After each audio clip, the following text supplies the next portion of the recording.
할렐루야. 네. 오늘 은혜 받으신 하나님 말씀은 누가복음 18장 18절에서 19장 10절인데요. 18장 18절에서 30절까지 읽고 그 다음에 19장 1절에서 10절까지 두 군데 읽겠습니다. 다 찾으셨죠? 자, 18장 18절에서 30절까지 먼저 읽겠습니다. 교독하시겠습니다. 어떤 관리가 물어 이르되 선한 선생님이여 내가 무엇을 하여야 영생을 얻으리이까? 예수께서 이르시되 내가 어찌하여 나를 선하다 이르느냐 하나님 한 분도 선하니가 없느니라. 내가 계명을 안 하니 간음하지 말라, 살인하지 말라, 도둑질하지 말라, 거짓 증언하지 말라, 내 부모를 공경하라 하였느니라. 예수께서 이 말을 들으시고 이르시되 내게 아직도 한 가지 부족한 것이 있으니 내게 있는 것을 다 팔아 가난한 자들에게 나눠주라. 그리하면 하늘에서 내게 보화가 있으리라. 그리고 와서 나를 따르라 하시니 그 사람이 큰 부자임으로 이 말씀을 듣고 심히 근심하더라. 예수께서 그를 보시고 이르시되 재물이 있는 자는 하나님의 나라에 들어가기가 얼마나 어려운지 낙타가 바늘귀로 들어간 것이 부자가 하나님의 나라에 들어가는 것보다 쉬우니라 하시니 듣는 자들이 이르되 그런즉 누가 구원을 얻을 수 있나이까? 이르시되 무릇 사람이 할 수 없는 것을 하나님은 도울 수 있으니라. 베드로가 여짜오되 보옵소서 우리가 우리의 것을 다 버리고 주를 따랐나이다. 이르시되 내가 진실로 너희에게 이르노니 하나님의 나라를 위하여 집이나 아내나 형제나 부모나 자녀를 버린 자는 현세에 여러 배를 받고 내세에 영생을 받지 못할 자가 없느니라 하시니라. 아멘. 우리 하나만 더 읽겠습니다. 19장 1절에서 10절입니다. 제가 또 먼저 읽을게요. 예수께서 여리고로 들어가 지나가시더라. 삭개오라 하는 남자가 있으니 세리장이요 또한 부자라. 그가 예수께서 어떠한 사람인가 하여 보고자 하되 키가 작고 사람이 많아 할 수 없어 앞으로 달려가서 위하여 얼굴과 나라에 올라가니 모든 기운을 예수께서 들어가시게 하시더라. 예수께서 그곳에 이르사 쳐다보시고 이르시되 삭개오야 속히 내려오라. 내가 오늘 내 집에 유하여야 하겠다 하시니 급히 내려와 돌아오니 행동하고 그 사람이 보고 수군거려 이르되 저가 죄인의 집에 유하러 들어갔도다 하더라.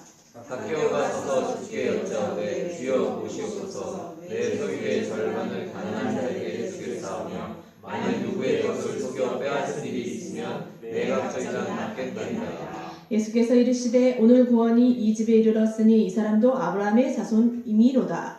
인자가 온 것은 잃어버린 자를 찾아 구원하려 함이니라. 아멘. 아멘. 읽으시느라 수고 많으셨습니다. 자, 오늘 읽은 본문에 등장하는 사람의 공통점을 한번 찾아봅시다. 네, 부자라는 거죠. 한 명은 부자 관리고 한 명은 부자 세리입니다. 본문에 나오는 이 유대 관리는 관리라고 하는데 이 관리는 회당의 지도자이거나 아니면 사내들인 궁예원을 말해요. 다시 말해서 유대인들의 종교 지도자이면서 부자이고 나이도 젊은 사람이었어요. 부자 관리 이야기는 누가복음에만 나오는 게 아니라 마태복음에도 나오고 마가복음에도 기록되어 있어요. 그래서 마태, 마가, 누가복음을 종합적으로 잘 정리해서 보면 이 부자는 젊은 나이에도 불구하고 종교 지도자가 될 정도로 가문이 깊고 율법도 잘 지키고 교양도 있는 사람이에요. 마가복음에 보면은 예수님께 질문하는 모습이 보입니다. 이 젊은이가 예수님께 찾아오는데 달려와서 무릎을 앉아서 꿇어서 물어보았다 이렇게 적혀 있어요. 얼마나 이 청년이 진심으로 예수님에게 존경함을 표하는 거예요. 가식적으로 그렇게 예수님께 온 게 아니라 진심으로 예수님을 존경하고 예수님의 호칭을 뭐라고 합니까? 선한 선생님이라고 하잖아요. 그 마음을 다해서 그 질문을 하는 거예요. 좀 더 놀라운 것은 뭐냐면 질문의 내용이에요. 사람들이 보통 그 질문을 하면은 생활적인 면을 질문을 하거나 아니면 세속적인 질문을 하는데 이 사람은 어떤 것에 대해서 질문을 했냐면 영생에 관한 질문을 했어요. 자, 이렇게 세리가 아니고 부자 관리인 사람이 18장에 나오고 또 19장에 또 한 명의 부자가 나오는데 이 사람의 직업은 뭐라고 적혀 있어요? 세리인데 세리장이라고 적혀 있어요. 세리장인데 이 세리장이다 이런 표현은 다른 것을 표현하지 않아도 될 만큼 모든 것이 이 말 속에 함축되어 있는 거예요. 어떤 말이 함축되어 있냐면 그는 욕심이 많다. 그리고 부정한 방법으로 부자가 되었다. 모든 사람이 싫어한다. 다른 사람의 것을 빼앗은 자다. 그리고 종합적으로 말해서 이 사람은 죄인이다. 이게 세리장이다. 이 말 안에 다 포함이 되어 있는 거예요.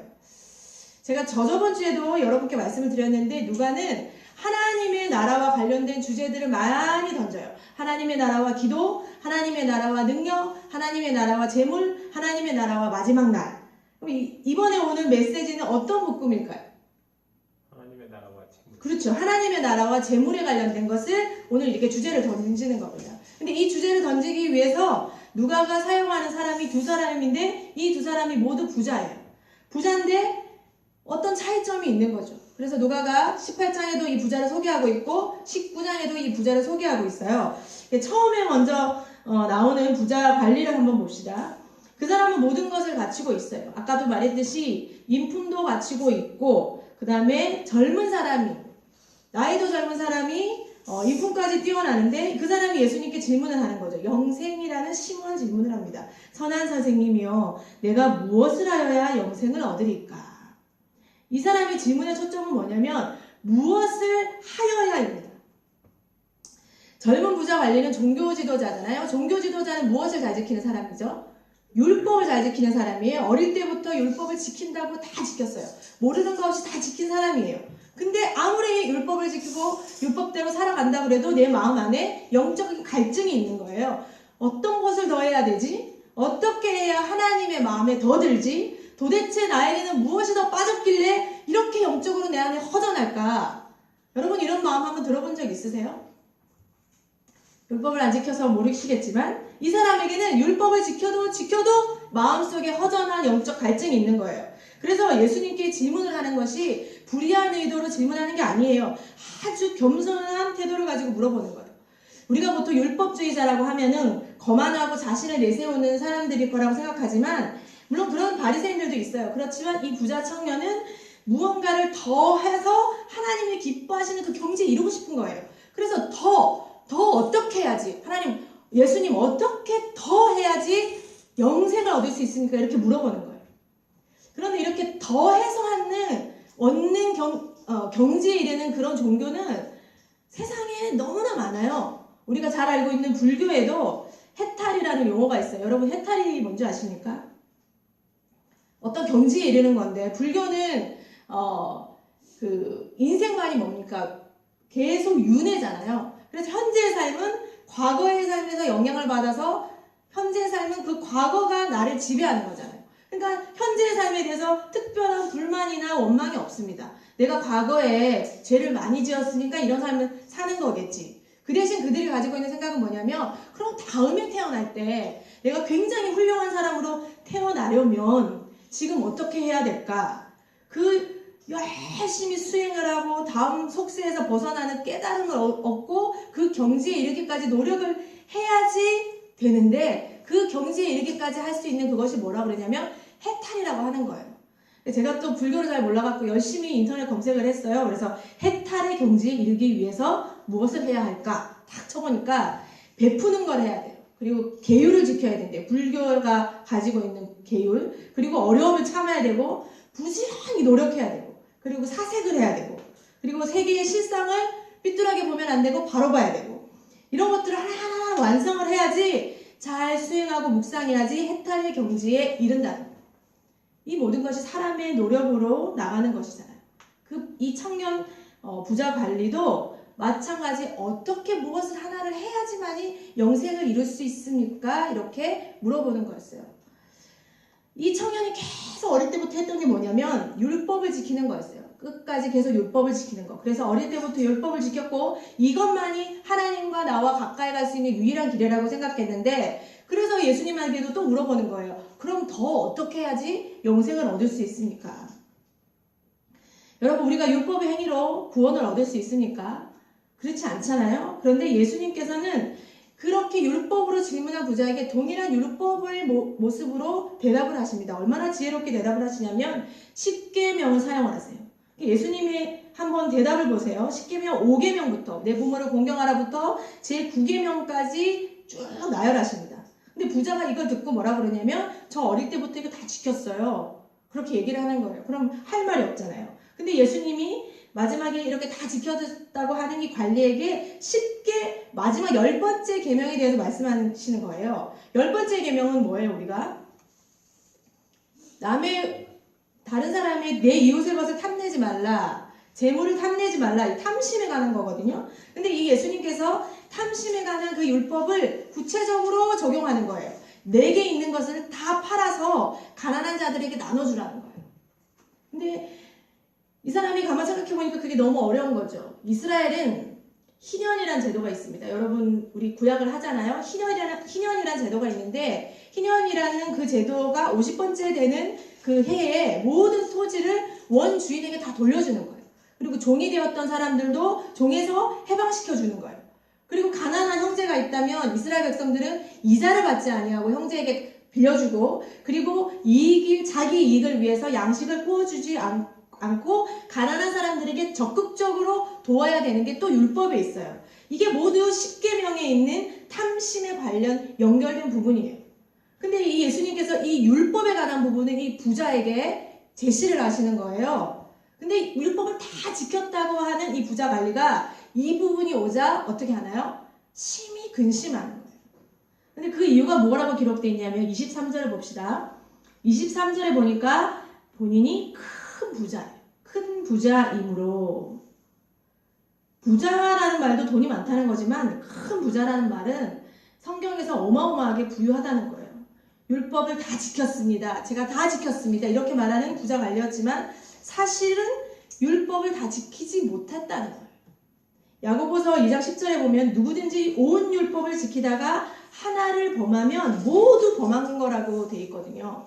그러니까 이 부자는 사실은 자기는 율법을 다 지켰다고 생각했지만 착각이에요. 자기 혼자만의 착각인 거죠. 평생 고정되고 작동하고 있던 자신의 가치관을 예수님하고 같이 이렇게 초점을 맞추는 거예요. 근데 예수님도 부자의 눈높이에 맞춰서 맞춰주시는 거예요. 이 누가복음을 쓴 누가가 이 부자 관리가 구했던 이 영생이란 말을 오늘 읽었던 본문에 계속 반복해서 적어 나가고 있는데 다른 말로 반복해서 적어 나가고 있어요. 우리 그걸 한번 찾아봅시다. 22절을 한번 보면 하늘에서 내게 보화가 있으리라. 이것도 영생에 관련된 부분이에요. 그리고 24절에 하나님 나라에 들어가는 거. 이것도 영생에 관련된 거예요. 그리고 26절에 보면 구원을 얻는다. 이 부분도 영생에 관한 거예요. 그리고 30절에 내세의 영생을 받는다. 이렇게 말을 계속 바꿔가면서 영생에 대해서 또 다른 표현을 하는 거예요. 근데 이 부자 관리가 그 영생, 그렇게 바라던 영생을 얻는데 걸림돌은 뭐였냐면 자신이 가지고 있던 재물이었어요.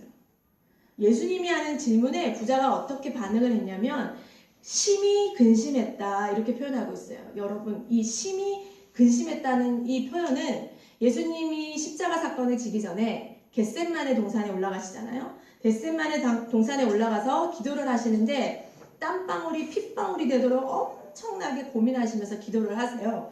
성경은 뭐라고 되어 있냐면 마음이 심히 고민하여 죽게 되었다 이렇게 표현하고 있어요. 근데 이 표현에 쓴 단어와 지금 부자 관리가 고민하고 있었다 하는 이 단어가 동일한 거예요. 심히라는 단어와 근심했다는 단어가 두 개 있는 것이 아니라 심히 근심했다는 이 한 단어로 부자가 얼마나 갈등하고 고민했다는 것을 성경이 보여주고 있는 거예요.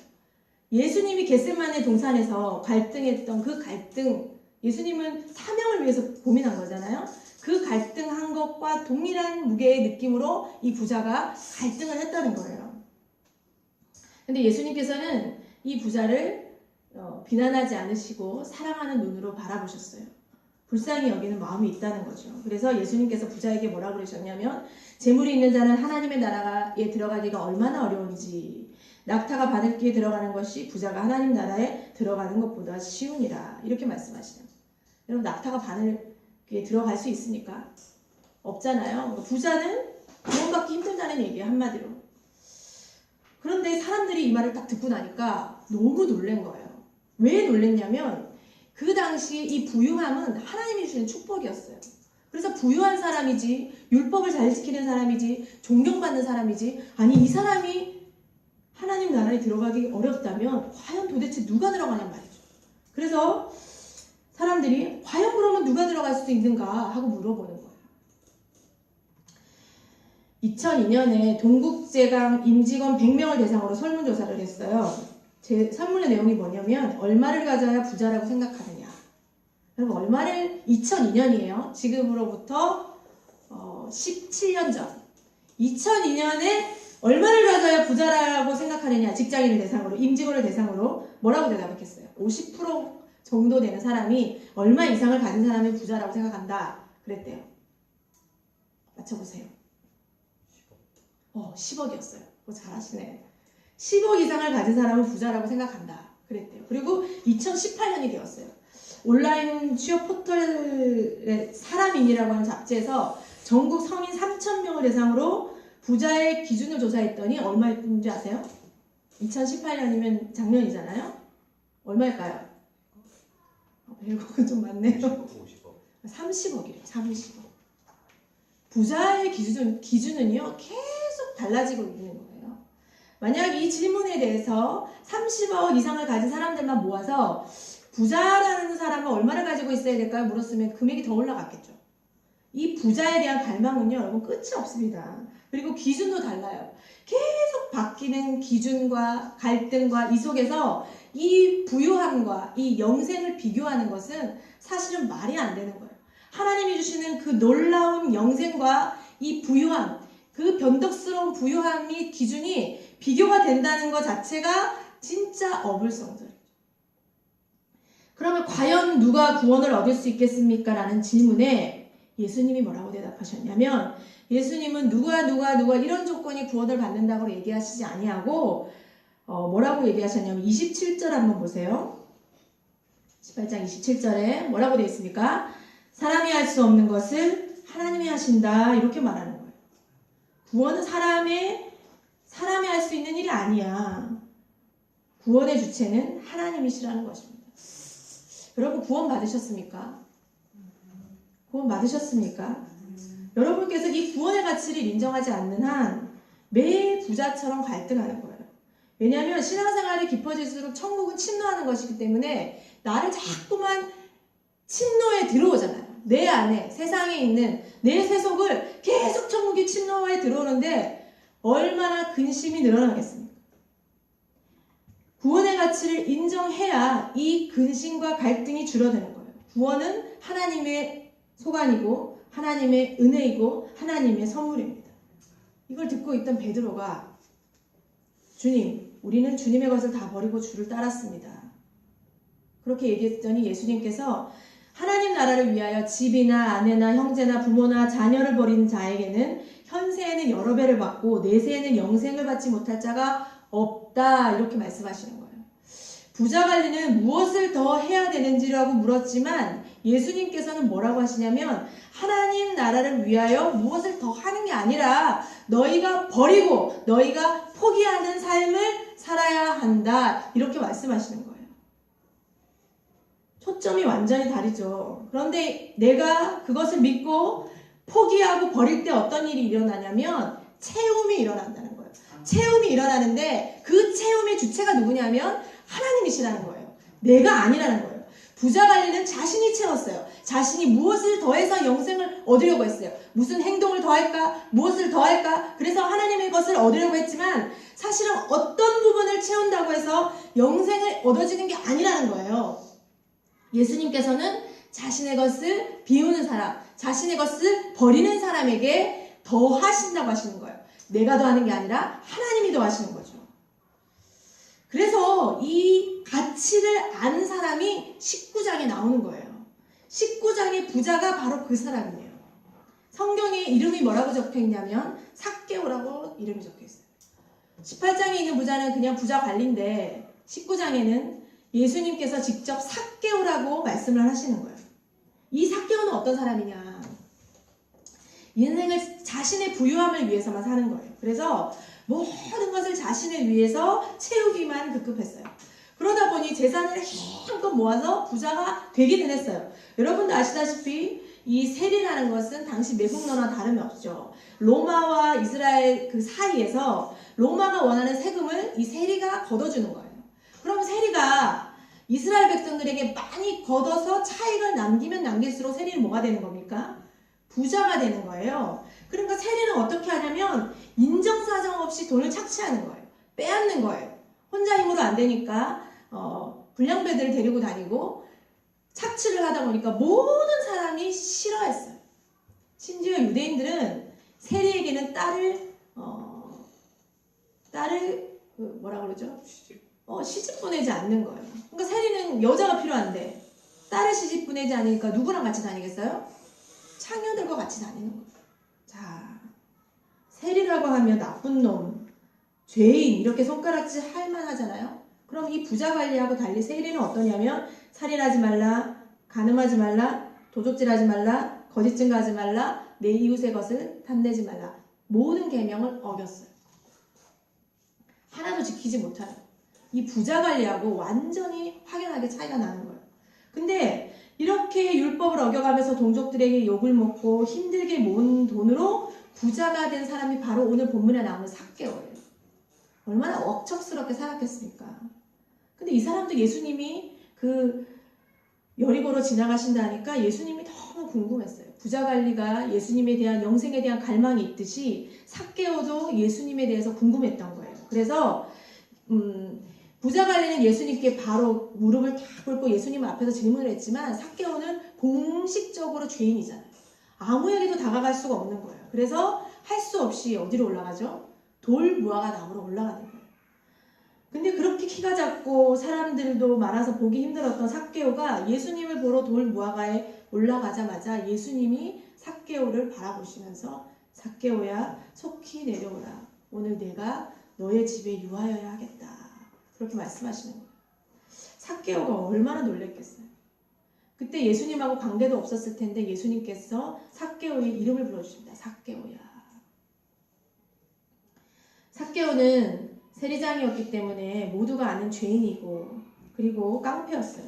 그런데 예수님이 삭개오라고 불렀을 때 삭개오가 얼마나 좋았는지 자기 마음을 표현하는 겁니다. 우리 19장 6절을 한번 보세요. 삭개오가 어떻게 하고 있는지. 다 같이 한번 읽어볼까요? 시작. 급히 내려와 즐거워하며 영접하거늘. 삭개오는요 급하게 내려와서 예수님을 영접합니다. 삭개오는 그날 누구를 만났나요? 예수님을 만났어요. 그리고 삭개오가 고백을 하는 거예요. 뭐라고 하냐면 주님, 내 소유의 절반을 가난한 사람들에게 주겠습니다. 만일 누구의 것을 속여 빼앗은 일이 있으면 네 갑절이나 갚겠습니다. 4배로 갚는다는 거예요. 예수님께서 한 번도 삭개오에게 이러는 걸 요구하지 않으셨어요. 여러분 관리 부자와 이 삭개오랑 잘 비교해 보세요. 부자 관리는 계속 율법을 요구합니다. 더 무엇을 할까요? 예수님이 말씀하시는 거예요. 너 모든 재산을 가난한 사람들에게 줘. 근데 삭개오에게는 그런 요구를 하지 않으셨어요. 근데 삭개오는 말하는 거예요. 저의 절반을 다 가난한 자에게 주고 빼앗은 것이 있다면 4배를 갚겠습니다. 근데 삭개오가 대부분 다 빼앗은 거예요. 그래서 반을 주고 나면 절반은 4배 주고 나면 빈털터리가 되는 거예요. 삭개오는요 예수님을 만나자마자 자기가 가지고 있는 모든 지위와 자기가 누릴 수 있는 모든 것과 자기가 가지고 있는 모든 부유함을 다 버리는 거죠. 여러분 이게 가능하다고 생각하십니까? 그래서 예수님이 뭐라고 하시냐면 18장 27절에 무릇 사람이 할 수 없는 것을 하나님은 하실 수 있느니라. 그렇게 말씀하시는 거예요. 삭개오가 예수님을 만나서 다 버린 거예요. 그래서 19장 9절에 예수님께서 그 삭개오를 만나서 오늘 구원이 이 집에 이르렀으니 이 사람도 아브라함의 자손이로다. 아멘. 삭개오는요 영생을 얻은 거예요. 우리가 벗을 때 그리고 버릴 때 어색하고 힘들어요. 육신으로 살아왔던 사람이 육신을 벗고 영의 옷을 입을 때 얼마나 어색하겠습니까? 그리고 얼마나 힘들겠어요. 매일매일 술을 먹었던 사람이 술의 옷을 벗고 찬송의 입술을 가지는 게 얼마나 힘들겠어요. 탐심으로 가득 채운 내 마음을 예수 그리스도로 채우기 위해서 이 탐심을 어떻게 해야 되냐면 벗어버리는데 그것을 성경은 뭐라고 그러냐면 십자가에 못 박는다 이렇게 말을 하고 있는 거예요. 그것이 벗는 거고 그것이 버리는 거예요. 성경에 보면 맨날 이런 말 있잖아요. 두려워하지 마라. 모든 것을 하나님께 맡기라. 그런 말 있잖아요. 근데 두려움을 가지고 있으면 두려움이 내 안에 옷을 입고 있으면 마음이 조급해집니다. 조급해지면 어떤 일이 벌어지냐면 내가 다 계획을 하게 돼요. 하나님께서는 몇 년 뒤, 몇 개월 뒤에 일하실 것들을 생각하고 있지만 내가 조급함으로 인해서 하나님의 모든 계획들을 흐트러 버릴 수 있어요. 우리 아이들이 어릴 때 이렇게 아이스크림이나 과자 같은 거를 가지고 있잖아요. 그러면 엄마가 더 좋은 걸로 바꿔주려고 달라 그러면 주지를 않아요. 언제 주나요? 애들이 가지고 있을 때. 네? 녹아 흘러내릴 때. 아이스크림 말고 다른 거면 어떻게 해요? 네? 더 좋은 걸 줘야 되는 거예요. 왜 더 좋은 것을 보여줄 때 애들이 손을 놓아요? 사실 그건 믿음이 아니죠. 그렇지 않아요? 아이들은요, 그 연습을 하는 거예요. 엄마가 너가 얼마를 신뢰해야 된다. 그래서 또 그러죠. 다음 일에 또 그런 일이 있으면 그때는 손을 약간 놓겠죠. 다음에 또 그런 일이 있으면 손을 이제 완전히 놓겠죠. 다음에 엄마가 가지고 있는 거 줘. 엄마가 더 좋은 거 줄게 하면 믿고 주겠죠. 하나님이요, 우리를 신앙이 어릴 때 그렇게 연습을 시키세요. 그래서 우리가 생각한 것보다 더 좋은 것으로 생각하지도 않은 건데 선물을 계속 던져주셔요. 그럼 우리 안에 뭐가 생기냐면 하나님과 나 사이에 신뢰관계가 생기는 거예요. 그래서 좀 어려운 일이 왔을 때 다음에는 하나님께서 주시겠지 하고 손을 놓는 거예요. 근데 이제 어떤 일이 벌어지냐면 하나님께서 더 큰 믿음으로 성숙시키실 때는 아무것도 보여주지 않으셔요. 보여주지 아니하고 우리에게 무엇을 요구하시냐면 믿음을 요구하신다고요. 그때 우리가 손을 놓느냐, 쥐고 있느냐, 벗느냐, 계속 붙들고 있느냐는 우리가 결정하는 거죠. 하나님께서 우리를 한 단계 믿음의 성숙을 시키시기 위해서 하나님이 옷을 벗기십니다. 그때 우리가 어떻게 반응해야 되냐면 삭개오처럼 반응하는 거예요. 그럴 때 구원이 임하는 거예요. 부자 관리도 예수님을 만났어요. 근데 그 예수님을 만났을 때 부자는 어떻게 했냐면 재물과 영생을 가지고 심하게 갈등을 했어요. 근데 결국 자신이 가지고 있는 그 재물 때문에 예수님을 선택할 수가 없는 거예요. 근데 삭개오는 갈등하지 않았어요. 여러분, 만나는 것과 만나는 것처럼 보이는 것은 다른 겁니다. 삭개오는요, 진짜 예수님을 만난 거예요. 그래서 자기 안에 가지고 있는 모든 것들을 다 버릴 수 있는 거예요. 이 버림의 영성을 가진 사람이 또 있어요. 오늘 나오는 예수님께 질문했던 베드로예요. 베드로가요, 예수님에 대한 소문을 들었어요. 예수님이 그 당시 갈릴리에서 얼마나 유명하신 분이었어요. 온 동네 귀신을 쫓아내고 가난한 사람 돕고 그 다음에 뭐 병든 사람 치료하고 이렇게 다니니까 베드로도 그 소문을 듣고 있었어요. 근데 어느 날 베드로에게 오셔서, 그 동네에 오셔서 베드로 장모님이 계셨는데 장모님이 열병으로 앓고 있을 때 예수님께서 그 장모님을 고쳐주셨어요.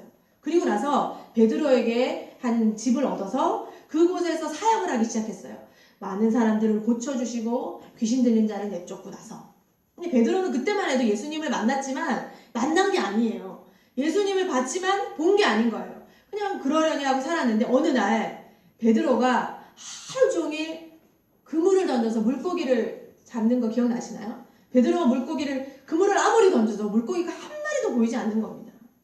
근데 그때 예수님 물고기를 한 마리도 잡지 못하고 배가 이제 항구에 도착해서 거기서 이제 그물을 수리하고 오늘 장사 끝났다, 너무 힘들구나 하고 있는 순간에 예수님이 오시는 거예요. 예수님이 오셔서 베드로 보고 그 배를 좀 쓰자고 하십니다.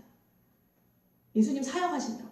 베드로가 얼마나 기분이 나쁘겠어요. 물고기도 안 잡혔는데 내 배를 왜 쓰자고 하지? 그런데 베드로가 순종하고 노를 저어서 그 갈릴리 호수에 띄웁니다. 그리고 예수님께서 복음을 전하시죠. 근데 복음을 전하시고 나서 베드로가 그 복음을 듣고 있다가 예수님께서 베드로를 쳐다보시면서 뭐라고 하시냐면 그물을 내려 고기를 잡으라고 하셨어요. 갑자기 말씀을 전하시다가 그물을 내려서 고기를 잡으라고 하시거든요. 근데 베드로가 어떻게 하냐면 말씀에 순종하여서 그물을 내립니다. 그때 어떤 일이 벌어지냐면 너무 그물이 찢어질도록 많은 물고기들을 베드로가 잡게 되는 거죠. 이제 베드로는 부자가 되었어요. 여러분, 제가 극한 직업을 보니까 배 한 척에 이렇게 채우면 몇 천만 원이 수익이 나더라고요. 근데 베드로는 그물이 찢어질 정도였고 친구까지 불러서 배 두 척에다 그 당시 물가로 계산하면 엄청난 부자가 된 거예요.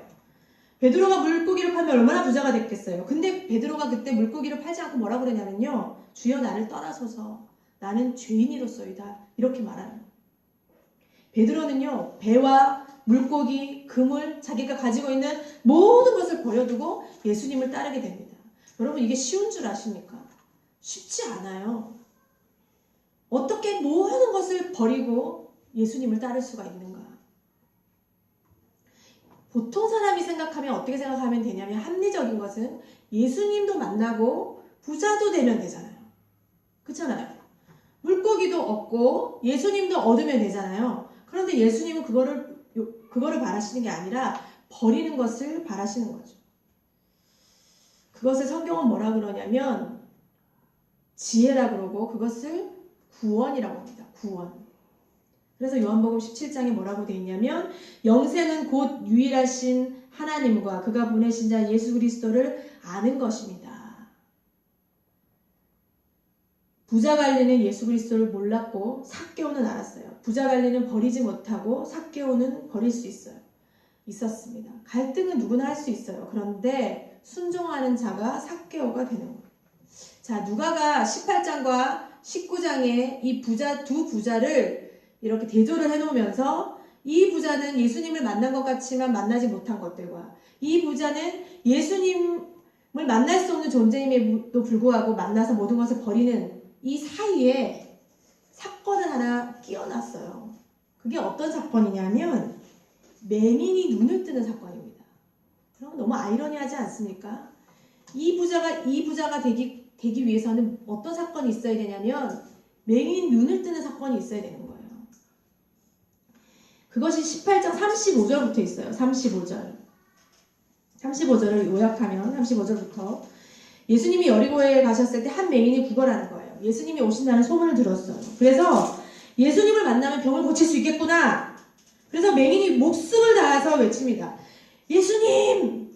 다윗의 자손이여 나를 돌아보소서. 근데 예수님이 그 맹인에게 시선이 탁 가서 내게 무엇을 알려주기를 원하느냐. 소경이 그때 뭐라고 대답하는 게 정상일까요? 소경입니다. 구걸하던 소경이 예수님께서 내가 무엇을 해주기를 원하니? 일반적인 소경은요. 구걸했던 소경이잖아요. 뭐라고 외치냐면 돈을 얘기합니다. 구걸하던 소경은 돈을 얘기를 합니다. 돈을 주십시오.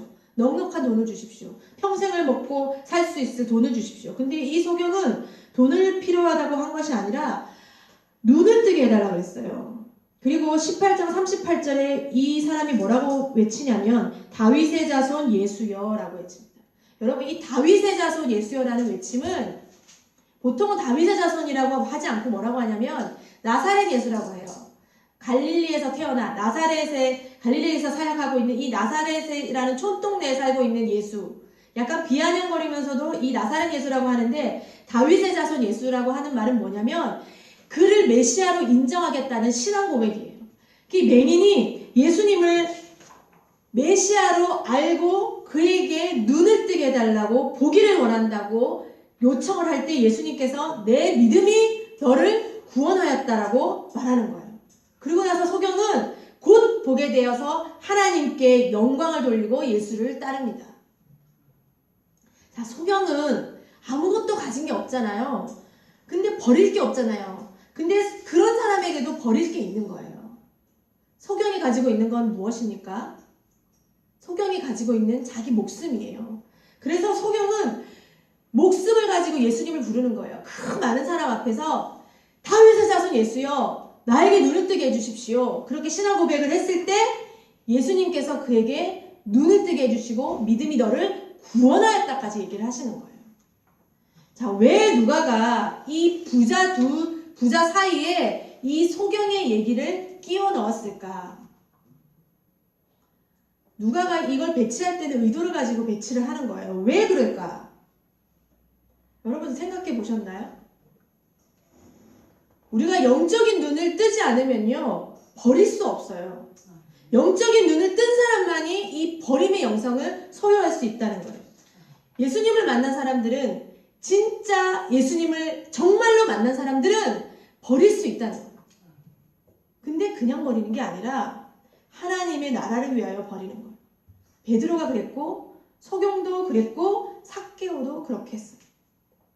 그때 하나님이 축복을 주시는데 어떤 축복을 주시느냐 하면 18장 30절을 우리 다 같이 한번 읽어봅시다. 18장 30절 큰 소리로 다 같이 한번 읽어봅시다. 시작. 현세에 여러 배를 받고 내세에 영생을 받지 못할 자가 없느니라 하시니라. 이 말은 다른 말로 우리 43절을 한번 또 보세요. 소경이 보게 되었죠. 보게 되어서 하나님께 영광을 돌리며 예수를 따른다. 현세에 받은 것은 소경은 눈을 보게 된 것이죠. 그리고 내세에 영생을 받아서 하나님께 영광을 돌리고 예수를 따라갑니다. 이 말은 다른 말로 19장 9절에 뭐라고 표현하냐면 오늘 구원이 이 집에 이르렀으니 이 사람도 아브라함의 자손이다. 누가복음을 계속 읽다 보면요. 어떤 이상한 점이 발견이 되냐면 누가복음에서 가장 행복하고 가장 아름답고 가장 기분이 좋은 사람들이 누구냐면 자신을 죄인으로 인정하는 겸손한 사람들이에요. 그리고 하나님의 나라를 위해서 버리는 사람들이 이 누가복음에 보면 가장 행복하고 가장 아름다운 사람이에요. 근데 반면에 겉으로는 존경을 받는 것 같고 겉으로는 모든 사람들이 그 사람을 우러러보는 것 같지만 버리지 못하며 하나님 나라를 위해서 버리지 못하는 사람들에게는 찾아오는 게 뭐냐면 항상 갈등과 불행이 찾아오는 거예요. 삭개오는 예수님을 만나서 눈을 떴어요. 근데 부자관리는 영적 소경으로 여전히 그 내면에 채우지 못하는 갈증으로 사는 겁니다. 미국의 캘리포니아주 네바다주 접경 지역의 죽음의 계곡 주변에 있는 아마고사라는 사막이 있다고 해요. 여러분 아시나요? 저도 처음 봤는데 이 아마고사라는 사막이 엄청나게 덥대요. 더위로 되게 유명하다고 하는데 이 사막을 가로지르는 작은 길의 여정 중간쯤에 물 펌프가 하나 있다고 합니다. 보지 않아서 잘 모르겠지만 근데 그 펌프 손잡이 깡통이 하나 손잡이에 깡통이 매달려 있고 그 깡통에 다음과 같은 편지가 있다고 하는데 한번 들어보세요. 펌프 옆의 흰 바위 밑에는 물이 가득 담긴 큰 병이 모래에 파묻혀 있습니다. 햇볕에 증발되지 않도록 마개를 막아두었습니다. 이 펌프에 다 붓고 펌프질을 하십시오. 그 물을 펌프에 다 붓고 펌프질을 하십시오. 틀림없이 물은 얼마든지 나와서 당신이 필요한 대로 충분히 쓸 수 있게 될 것입니다. 그리고 물을 다 쓴 후에 다른 사람을 위해서 그 병에 물을 가득 채워 마개를 꼭 막아 처음에 있던 대로 모래 속에 묻어 두십시오. 추신, 병의 물을 먼저 마셔버리면 안 됩니다. 제 말을 믿으십시오. 자, 이제 선택을 하는 거잖아요. 그 사람이 편지를 읽더라도 믿지 않고 혼자서 잠시나마 있는 갈증을 채우기 위해서 그 물을 다 마셔버린다면 아마 충분히 쓸 수 있는 물을 경험을 해보지 못할 거예요. 그런데 그 한 병의 물을 그곳에 다 부었을 때 그 펌프질을 했을 때 물이 얼마나 나온댔어요? 충분히 쓰고도 남는 물이 나온다 그랬잖아요. 우리도 비슷해요. 우리가 우리에게 있는 것을 버리지 않고는 이 잠시 가지고 있는 현세에 가지고 있는 욕망을 충족할 수는 있지만 끊임없이 솟아나는 이 생수의 강을 체험하지는 못해요.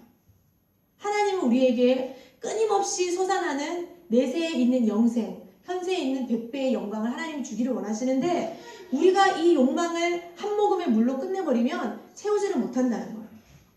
그래서 성경은 계속 우리에게 도전하는 거예요. 옛 옷을 벗어버려라. 새 옷을 입혀주겠다. 그리고 어떤 것을 다 벗기세요. 옛 습관, 옛 생각, 그리고 옛 가치관 모든 것을 벗어버리게 하시고 다시 새 옷을 입혀주고 버릴 때 그게 가능한 거예요. 여러분 오늘 기도하실 때 하나님이 여러분에게 어떠한 제안을 하실지 어떠한 감동을 하실지 저는 알 수가 없지만 하나님께서 주시는 그 감동은 하나님의 가장 아름다운 사랑이라는 것을 믿으셔야 됩니다. 그래서 그 말씀이 순종하실 때 우리가 상상한 것보다 놀라운 생수의 강이 여러분에게 흘러서 넘쳐 흘러서 모든 사람들이 그 물을 마실 수 있는 기쁨이 흘러나오기를 예수 그리스도 이름으로 축원합니다. 아멘. 우리 기도하시겠습니다. 하나님, 우리가 오늘만 바라보고 미래를 바라보지 못하고 영혼을 바라보지 못할 때 우리가 움켜쥐려고 합니다. 마치 어린아이들이 자기 손을 벌리지 않고 움켜쥐고 있는 것처럼 하나님, 우리 안에 움켜쥐고 있는 것들이 너무나 많습니다. 그러나 하나님께서는 이 하나님의 나라와 재물을 어떻게 사용해야 하는지 오늘 누가복음 18장과 19장을 통해서 우리에게 알려주셨습니다.